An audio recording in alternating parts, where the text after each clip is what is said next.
Dear viewer, on the island of Crete in ancient times, a legend was born. Her story is intertwined with betrayal, abandonment, marriage, murder, and divine intervention.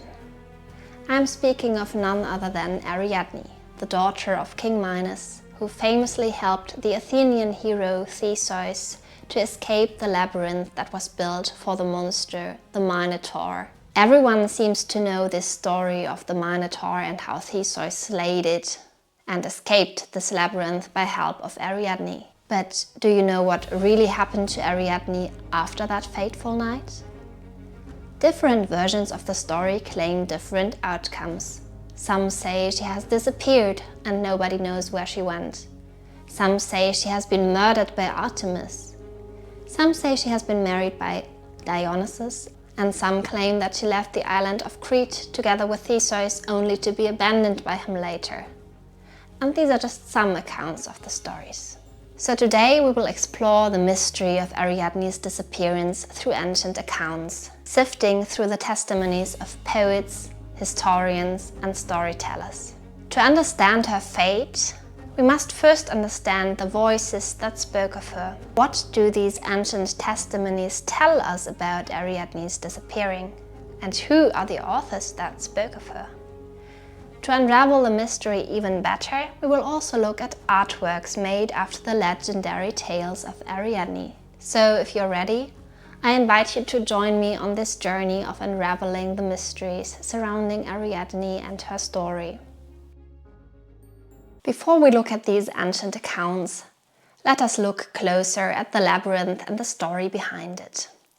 It is a structure so cunningly complex, so maddeningly intricate, that it would capture a beast and dwarf a hero. But what, you may wonder, would compel a king to build such a thing? And what dark threads bind together the tales of the bull-headed monster, a heroic prince of Athens, and a king's daughter who vanished as mysteriously as she arrived? This is what we will uncover now. Let us begin our investigation. It all begins with King Minos of Crete, a ruler of particular pride and proclivity. Our first clue comes from a divine grudge. You see, Minos was given a magnificent snow-white bull by Poseidon, the god of the sea. The bull was a symbol of power, a sacred creature to be sacrificed in Poseidon's name. But Minos, tempted by the creature's beauty and majesty, chose to keep it and sacrifice a minor, less important and less beautiful bull to Poseidon. And this way he ignited Poseidon's wrath. And so, as gods are wont to do, Poseidon exacted his revenge in an unusual way. He afflicted Minos' wife, Queen Pasiphae, with an unnatural sexual desire for the bull. And the result is a creature, neither man nor beast, a monstrous child born of a queen's madness and a king's defiance. This creature, part human, part bull, was the Minotaur. Now, such a creature could not simply roam the Cretan palace grounds. Minos, horrified yet unwilling to destroy the creature, turned to the greatest craftsman in his kingdom, Daedalus, a man whose skill in invention was rivaled only by his reputation for mischief. Daedalus devised a labyrinth, a veritable prison of corridors, dead ends and traps, so complex that even he, its creator, could scarcely navigate it. Let us quickly switch to our reporter from ancient times, who gives us a short impression of the times when the labyrinth was built. All of Knossos wonders what this newly erected building behind me was built for. The palace officials keep quiet about it, but behind closed doors there's rumors that this is a huge labyrinth that was built by star architect Daedalus to keep the Minotaur locked in. Half man, half bull, this monster was born to the wife of King Minos, Pasiphae, as a result of the wrath of Poseidon. As you can see in the pictures and videos, the labyrinth was born. A twisting, shifting maze designed to imprison the Minotaur forever. hidden beneath Minos' palace, a dark secret only the king and a selected few would ever know. But of course, secrets have a way of coming to light, and the Minotaur was soon more than just a hushed legend. King Minos, in his ambition, sought to remind the city of Athens of his power. And so he demanded a tribute. Every 9 years, Athens was to send 7 young men and 7 young women to be sacrificed to the beast. The city wept, the king's power was affirmed, and the labyrinth became a den of horror. Now enter Theseus, the young prince of Athens, brave, audacious, and clever enough to suspect that defeating the Minotaur might serve not only to end the sacrifices, but also to secure his own fame. So when the third time came around that Athens had to send 7 young men and 7 young women, some accounts claim that Theseus even volunteered to take part and face the creature, determined to bring this tale of horror to an end. And here is where our story takes a curious twist. For there was another player in this game, Princess Ariadne, daughter of Minos and half-sister to the beast. Now, as the story goes, Ariadne was captivated by Theseus. Some say it was love at first sight. Others might argue she simply saw in him a means to escape her own fate, to stay at the palace of Knossos. Whatever her reasons, Ariadne resolved to help Theseus, defying her father and the very power of her kingdom to aid the prince. With the aid of a simple yet ingenious tool, a thread, Ariadne armed Theseus for his descent into the labyrinth. This thread, which was meant to lead him back out of the maze, became his lifeline. And, as history tells us, Theseus succeeded in slaying the Minotaur. So this is just as much as we know. So you can probably imagine the uproar that was happening the next morning. With Ariadne gone, Theseus gone, the Minotaur slain, the labyrinth abandoned. We will quickly jump to our reporter from ancient times to tell us about the situation the next morning after Ariadne was found missing. We are here at Knossos, the place where Ariadne lived, the daughter of King Minos. And behind me you can see her bed timbers, which is the last place that she was seen at. Obviously she was packing up some things as if she wanted to go for a travel. A servant claimed to have seen her last.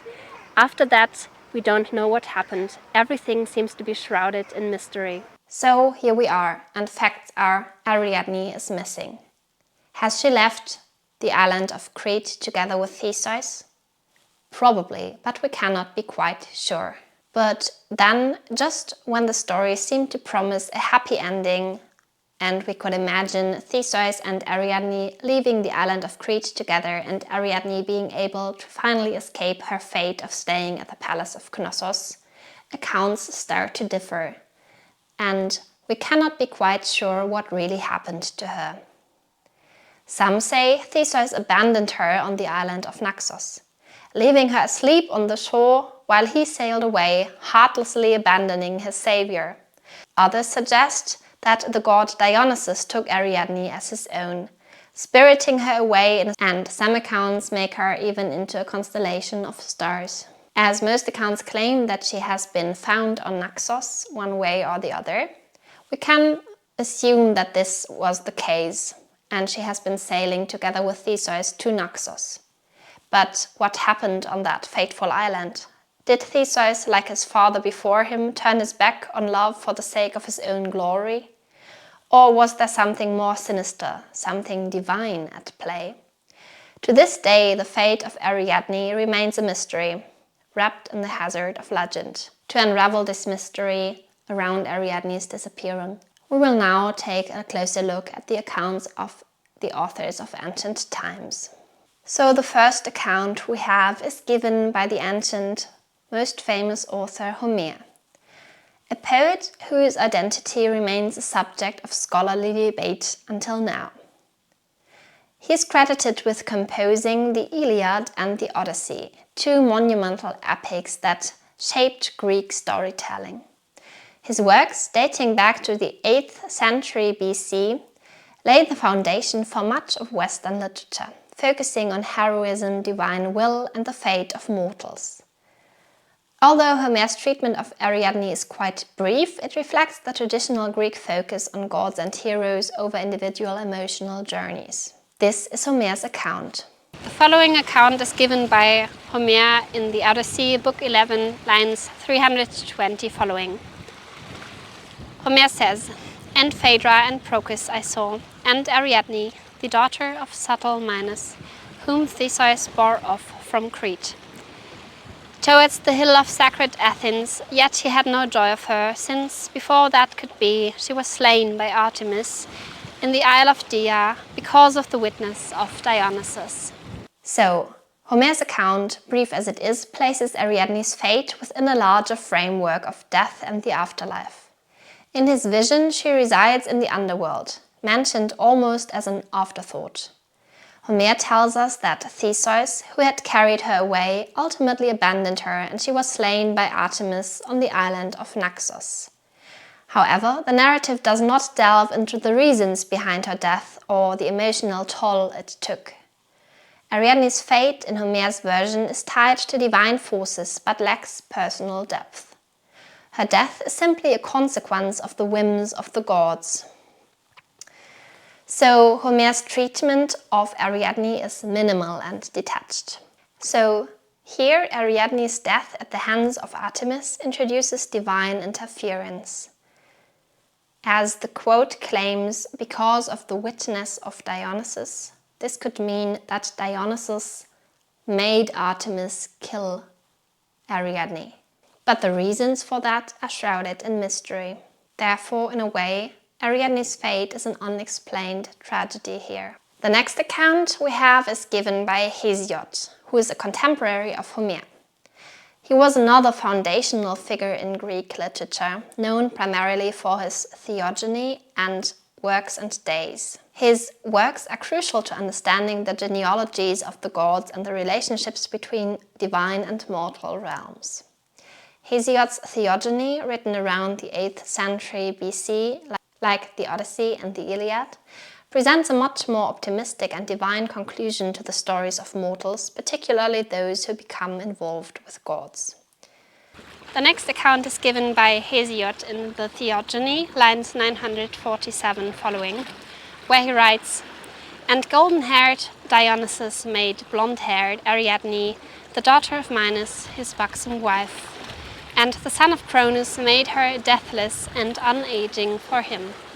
Hesiod offers a stark contrast to Homer's portrayal, providing a happier ending for Ariadne. Instead of meeting a tragic death, Ariadne is transformed into an immortal goddess by Dionysus, her divine husband. In this version, Ariadne is elevated from mortal suffering to eternal life, becoming the queen of the god of wine. Her transition from the tragic abandoned woman to a divine consort signifies a transformation not just in her status, but in her very essence, making her a symbol of divine favor and eternal beauty. Hesiod's version presents Ariadne not as a tragic figure, but as a recipient of divine grace. In contrast to Homer, where divine powers act capriciously, Hesiod offers an idealized view of the gods, where Ariadne is rewarded for her association with the god Dionysus. This highlights Hesiod's preference for portraying divine justice as a reward for those who interact with the gods, providing Ariadne a form of redemption and an end to her suffering. The next account we have is given by Pseudo-Apollodorus, or Apollodorus, who was writing the 1st to 2nd century CE. He compiled a work known as the Bibliotheca, a comprehensive mythological anthology that retells various Greek myths, preserving stories from earlier sources. His version of Ariadne's story is more detailed and dramatic than the ones before, providing a clearer sense of betrayal and love, which makes the myth accessible to his Roman audience. His account goes as follows. "And when he came to Crete, Ariadne, daughter of Minos, being amorously disposed to him, offered to help him if he would agree to carry her away to Athens and have her to wife. Theseus, having agreed on oath to do so, she besought Daedalus to disclose the way out of the labyrinth. And at his suggestion she gave Theseus a clue when he went in. Theseus fastened it to the door, and, drawing it after him, entered in. And having found the Minotaur in the last part of the labyrinth, he killed him by smiting him with his fists, and drawing the clue after him made his way out again. And by night he arrived with Ariadne and the children at Naxos. There Dionysos fell in love with Ariadne and carried her off. And having brought her to Lemnos, he enjoyed her and begat Thoas, Stephalus, Oenopion, and Peparethus. In his grief on account of Ariadne, Theseus forgot to spread white sails on his ship when he stood for port, and Aegeus, seeing from the Acropolis the ship with a black sail, supposed that Theseus had perished, so he cast himself down and died. Here, the tale of betrayal becomes clearer. Theseus abandons Ariadne and Naxos, but she is not left desolate. Instead, Dionysus, captivated by her beauty, claims her as his own. Pseudo-Apollodorus portrays Ariadne as a victim of Theseus' disregard, yet as a woman who finds new love and divine protection in the arms of Dionysus. In his version of the story, Theseus did not abandon Ariadne from his free will, but because Dionysus entered the stage and as a god, he could decide that he just simply wanted to marry Ariadne. Pseudo-Apollodorus gives Ariadne's and Theseus' story a more psychological depth, by portraying Theseus as the lover who grieves about the loss of Ariadne after Dionysus decides he wants to marry her. The focus also shifts to the emotional and relational dynamics between the mortals and the gods. The version invites us to reflect on loyalty, love, and abandonment, making it particularly poignant in a society that often viewed women's fates as determined by men. The next account is given by Hyginus, a Roman author writing in the 1st century CE, who is known for his Fabulae, a collection of mythological tales that often emphasize the tragic and dramatic aspects of mythology. His version of Ariadne's abandonment focuses on Theseus' internal conflict and shame, and also offers a psychological twist. Hyginus tells us in his Fabulae 43, Theseus, detained by a storm on the island of Dia, thought it would be a reproach to him if he brought Ariadne to Athens, and so he left her asleep on the island of Dia. Liber, who is also called Dionysus, falling in love with her, took her from there as his wife. However, when Theseus left, he forgot to change the black sails, and so his father Aegeus judged that he had been devoured by the Minotaur. He threw himself into the sea, which was called Aegean from this. But Theseus married Phaedra, Ariadne's sister. And in another account, Hyginus tells us on 224, mortals who were made immortal. Ariadne, whom Father Liber called Libera, daughter of Minos and Pasiphae. So Hyginus presents Theseus in a different light, one filled with internal strife. Instead of the cold-hearted betrayer, he is a man tormented by the shame of bringing Ariadne to Athens. His choice to abandon her seems more driven by self-consciousness than cruelty. In this version, Dionysus' intervention is a matter of divine love rather than fate, suggesting that Ariadne's destiny is shaped by both her personal circumstances and the god's whims. Hyginus adds a layer of emotional complexity to Theseus' character, portraying his abandonment of Ariadne as an act driven by shame rather than malice. The emphasis of the god's involvement as a form of divine intervention raises questions about free will versus destiny. Ariadne's transformation here seems inevitable, but it is also framed as a response to Theseus' moral dilemma. The next account is given by Diodorus Siculus, a Greek historian writing in the 1st century BC, who offers a version of the myth that places heavy emphasis on the role of divine intervention in mortal affairs. His historical perspective often linked mythological stories to moral lessons and divine predestination. Diodorus Siculus gives two accounts of the story. In the first he says, In making his way back to his native land, he, Theseus, carried off Ariadne and sailed out unobserved during the night, after which he put in at the island, which at this time was called Dia, but is now called Naxos. At the same time, the myth relate, Dionysos showed himself on the island, and because of the beauty of Ariadne, he took the maiden away from Theseus and kept her as his lawful wife, loving her exceedingly. Indeed, after her death, he considered her worthy of immortal honors because of the affection he had for her, and placed among the stars of heaven the garland of Ariadne. In the other account, Diodorus says, "And it was during the reign of Smerdis that Theseus, on his voyage back from Crete together with Ariadne, was entertained as a guest by the inhabitants of the island. And Theseus, seeing in a dream Dionysos threatening him if he would not forsake Ariadne in favor of the god, left her behind him there in his sphere and sailed away. And Dionysos led Ariadne away by night to the mountains which is known as Dreus, and first of all the god disappeared, and later Ariadne was also never seen again." So Diodorus adds an ominous twist.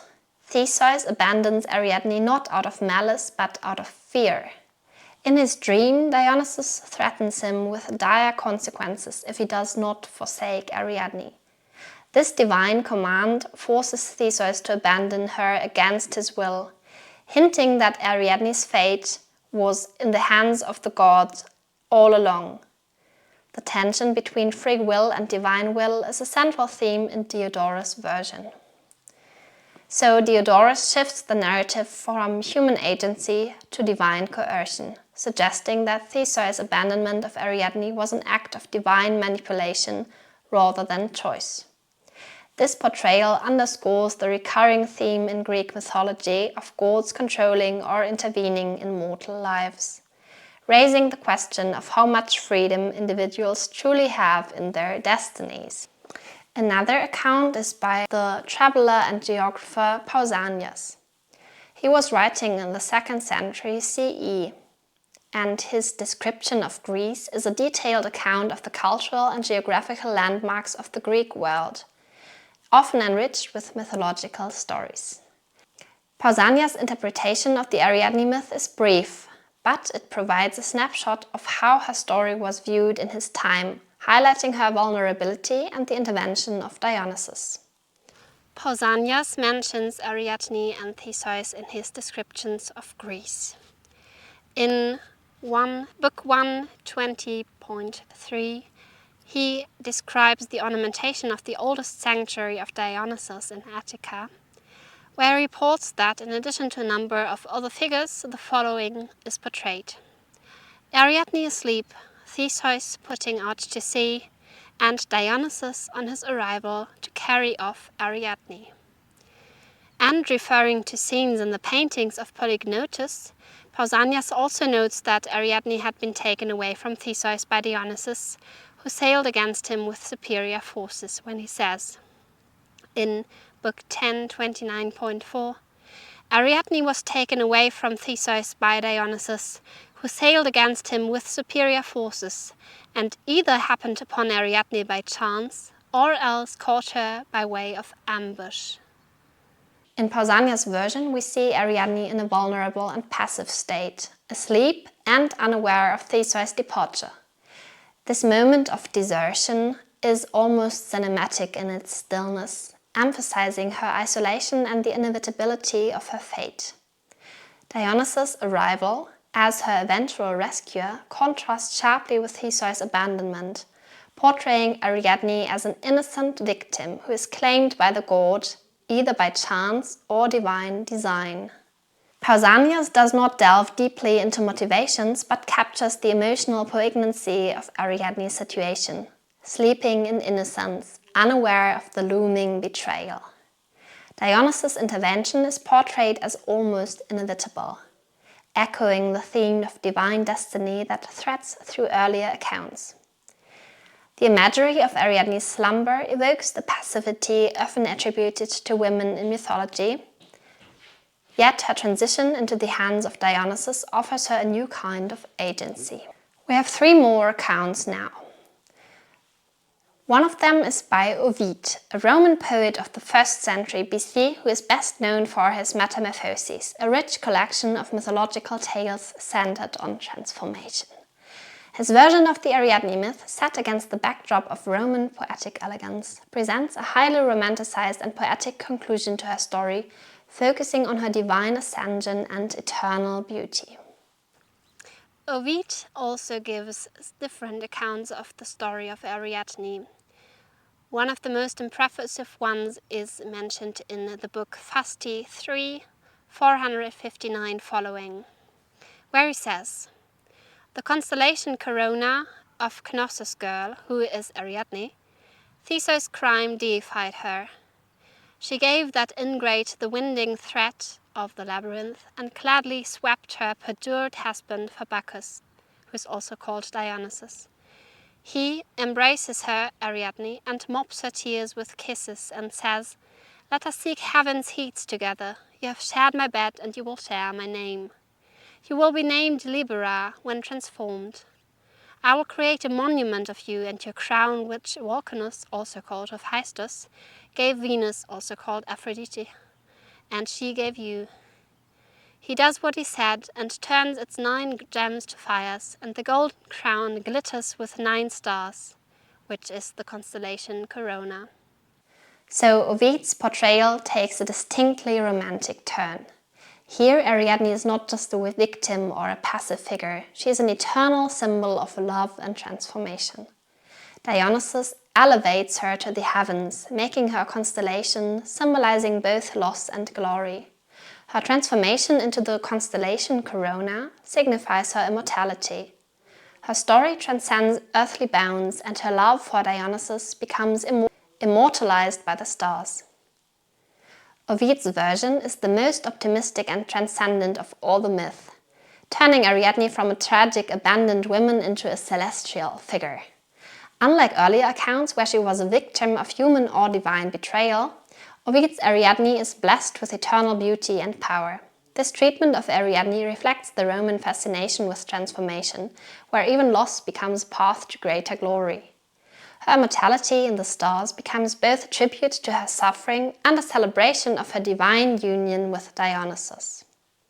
The next account is given by Nonnus, a Greek poet writing in the 5th century CE, who is known for his epic Dionysiaca, which recounts the life and deeds of Dionysus.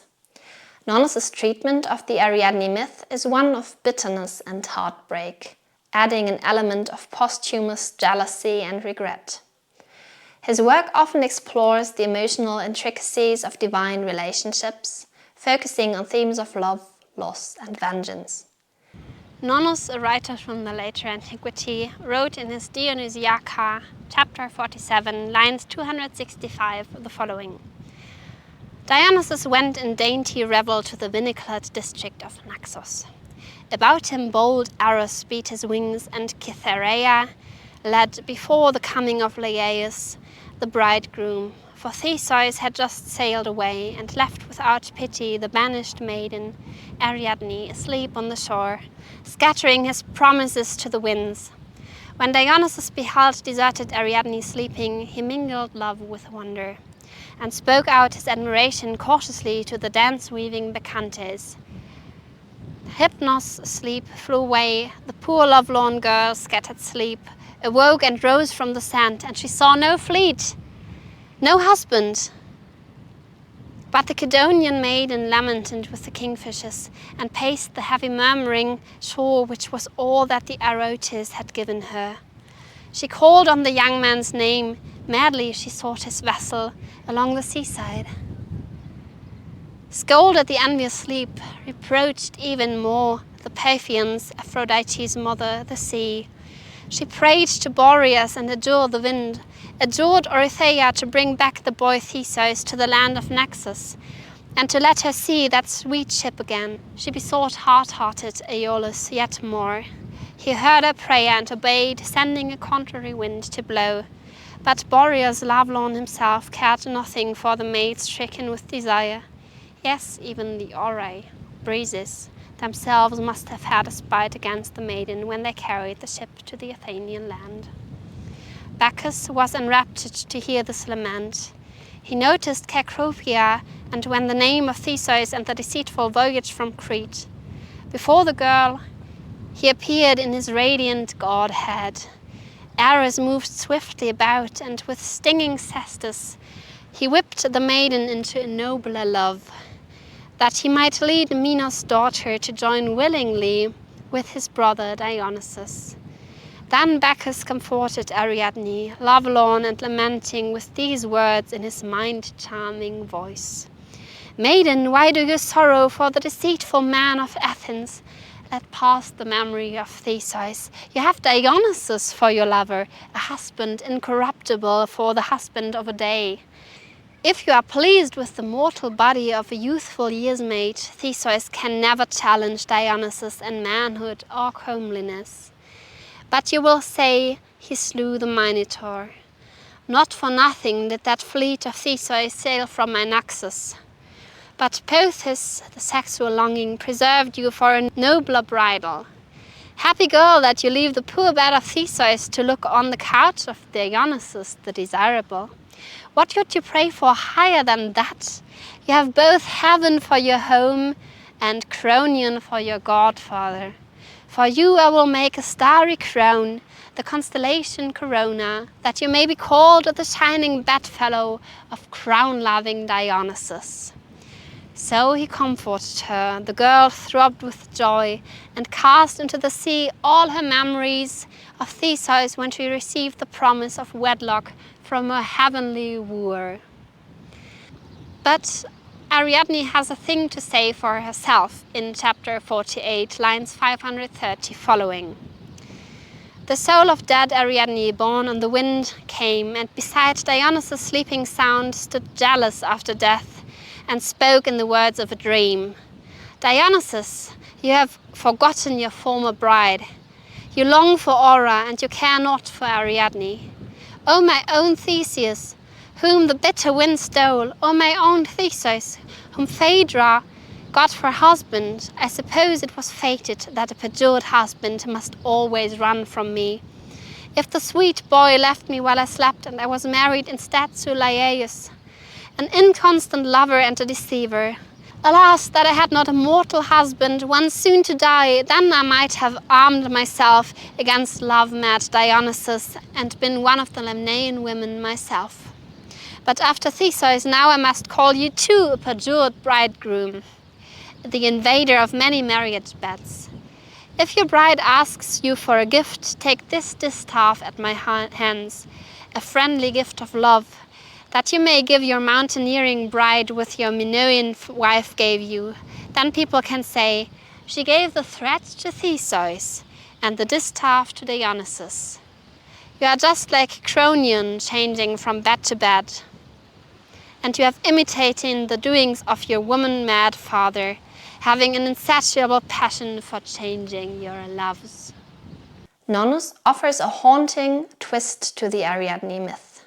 Her spirit, even after death, confronts Dionysus for abandoning her. Unlike Ovid's vision of divine union and immortality, Nonnus focuses on the bitter resentment Ariadne feels towards Dionysus, revealing her eternal longing and hurt. This interpretation suggests that Ariadne's heartache is unresolved even in the afterlife. Nonnus' version is a striking contrast to other portrayals of Ariadne's fate, particularly those that offer her divine transformation or eternal glory. Instead, Nonnus shows us an Ariadne who never fully reconciles with her abandonment, her spirit forever tormented by the faithlessness of her divine husband Dionysus. This version introduces a more complex, humanized aspect to her myth, where divine loss is not always a source of comfort, but of continued suffering. The last account of the ancient historians and poets that we look at today is given by Plutarch, a Greek historian who wrote the life of Theseus as part of his Parallel Lives, a series of biographies aimed at exploring the moral qualities of prominent figures. Plutarch's account of Ariadne includes several different versions, of which some are lesser known. Two are very distinct, highlighting his interest in regional traditions and the nuanced, sometimes tragic nature of the myth. Plutarch, in his book Life of Theseus, Book 20, Chapter 1, gives the following account. A very peculiar account of these matters, the story of Ariadne, is published by Paeon the Amalthusian. He says that Theseus, driven out of his course by a storm to Cyprus, and having with him Ariadne, who was big with child and in sore sickness and distress from the tossing of the sea, set her on shore alone. But that he himself, while trying to succour the ship, was borne out to sea again. The women of the island accordingly took Ariadne into their care and tried to comfort her in the discouragement caused by her loneliness, brought her forged letters purporting to have been written to her by Theseus, ministered to her aid during the pangs of travail, and gave her burial when she died before her child was born. Paeon says further that Theseus came back and was greatly afflicted and left a sum of money with the people of the island, enjoining them to sacrifice to Ariadne, and caused 2 little statuettes to be set up in her honor, one of silver and one of bronze. He says also that at the sacrifice in her honor, on the 2nd day of the month Gorpius, one of their young men lies down and imitates the cries and gestures of women in travail, and that they call the grove in which they show her tomb the grove of Ariadne, Aphrodite. Some of the Naxians also have a story of their own, that there were 2 Minuses and 2 Ariadnes, one of whom they say was married to Dionysos and Naxos and bore him Staphylos and his brother, and the other of a later time, having been carried off by Theseus and then abandoned by him, came to Naxos accompanied by a nurse named Cocyne, whose tomb they show, and that this Ariadne also died there, and has honors paid her unlike those of the former. For the festival of the first Ariadne is celebrated with mirth and revels, but the sacrifices performed in honor of the second are attended with sorrow and mourning.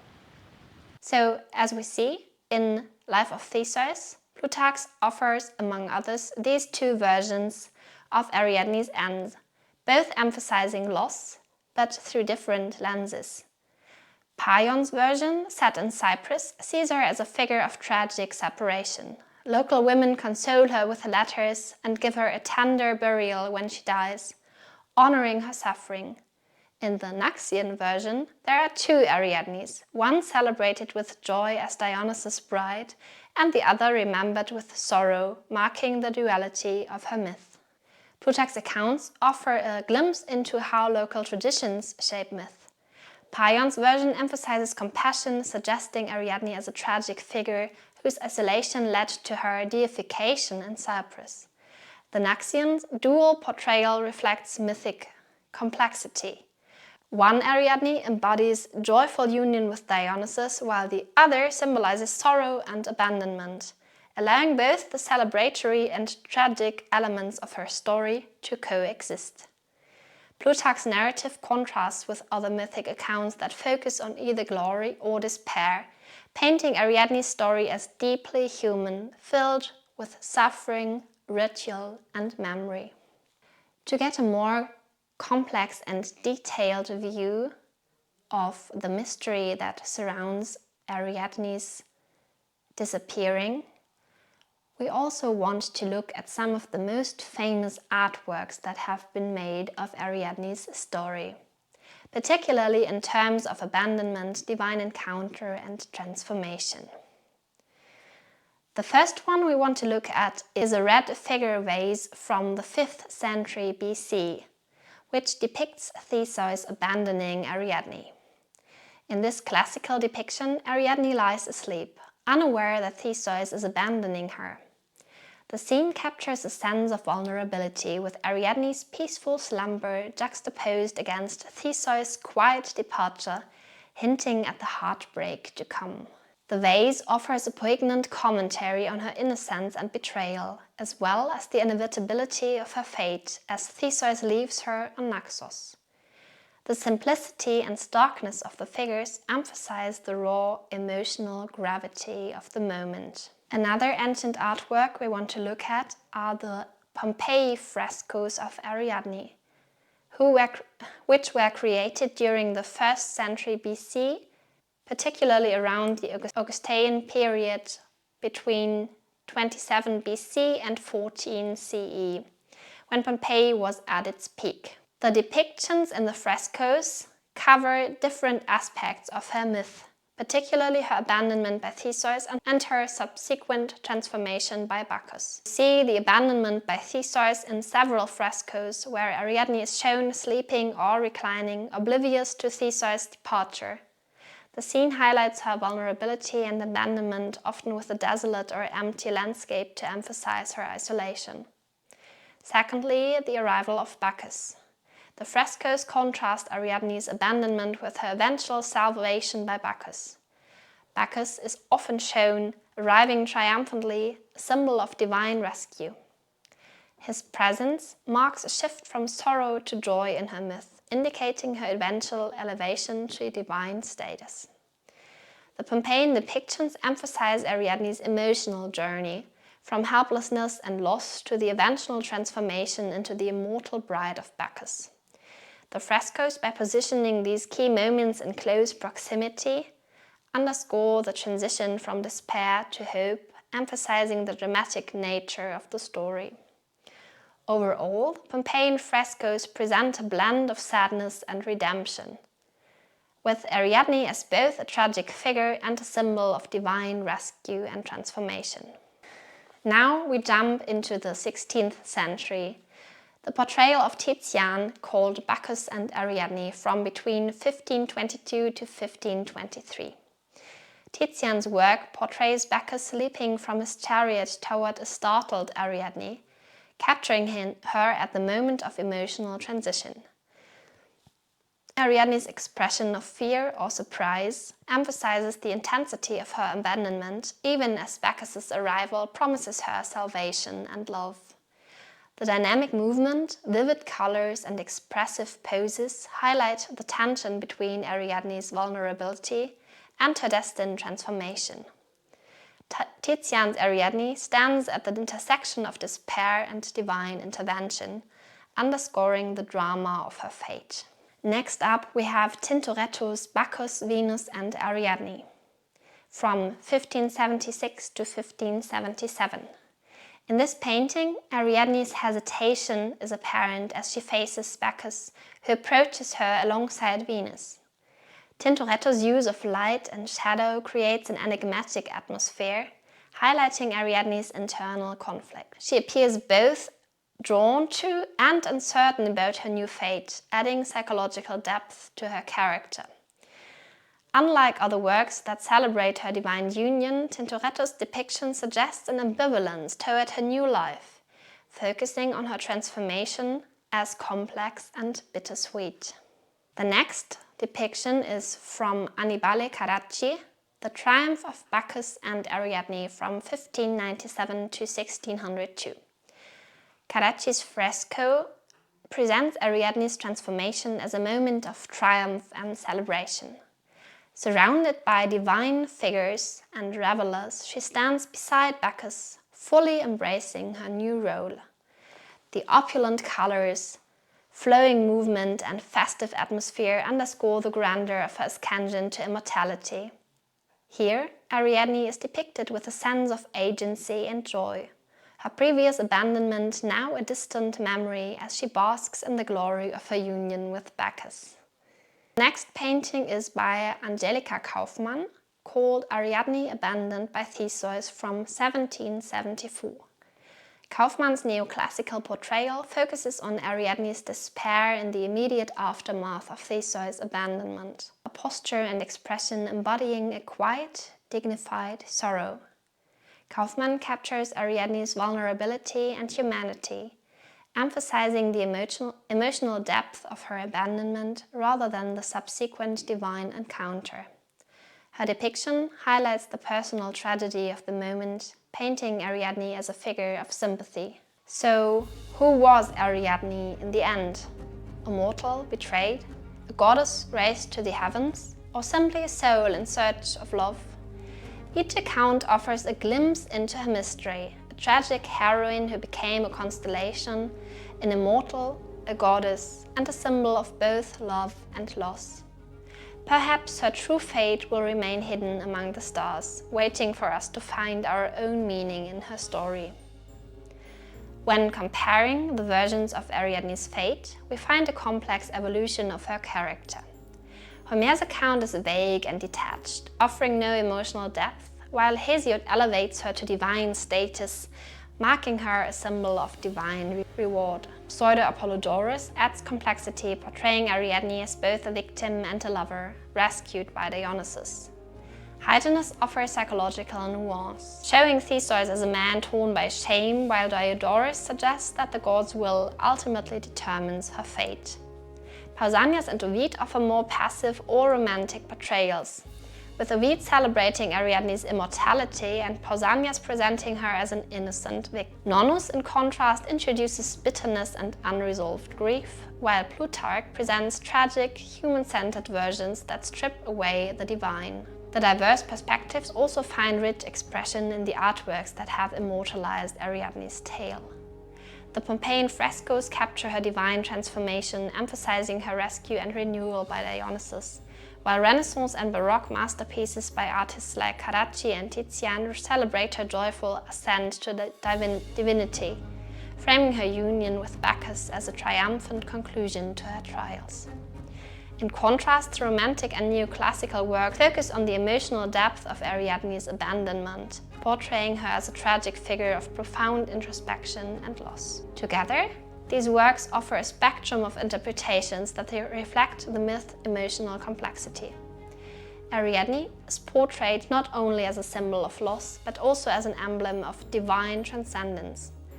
Her myth, as told through both text and visual art, continues to evolve, inviting each generation to find their own meaning in her journey. A journey that moves from heartbreak to immortality and from despair to the stars. But of all the versions of Ariadne's story, the one that remains most well known today is the version where Theseus abandons her, leaving her asleep on the shores of Naxos, only for the god Dionysos to find her and make her his immortal bride. This version, immortalized by poets like Ovid and painters from the Renaissance onward, captures imaginations for several reasons. The tale of betrayal and rescue has a certain resonance. Ariadne, deserted by her mortal lover, is ultimately saved by a divine being who offers her both love and immortality. It's a narrative rich with archetypes, the betrayed lover, the fickle hero, and the benevolent god that have made it a favorite for artists, writers, and audiences alike. These motifs resonate with themes of heartbreak and redemption, transforming Ariadne from a tragic figure into a symbol of hope and divine justice. Dionysos' promise of eternal life softens the pain of betrayal and introduces a triumphant ending that underscores the transformative power of love. In particular, the Renaissance and Romantic eras favored this interpretation, celebrating the emotionally charged image of the forsaken Ariadne, which also became a theme in music, art, and even opera. The visual drama of her abandonment and divine rescue has captured audiences for centuries, from Titian's masterpiece Bacchus and Ariadne to Richard Strauss's opera Ariadne of Naxos, cementing this version as the dominant myth in Western culture. So while the historical record gives us many versions of Ariadne's fate, it is this one, the story of betrayal and divine love, that has endured, shaping Ariadne's legacy in art, literature, and even in the stars. Perhaps it is because it offers us both tragedy and hope, a reminder that love and destiny sometimes intervene when we least expect them. So thank you for joining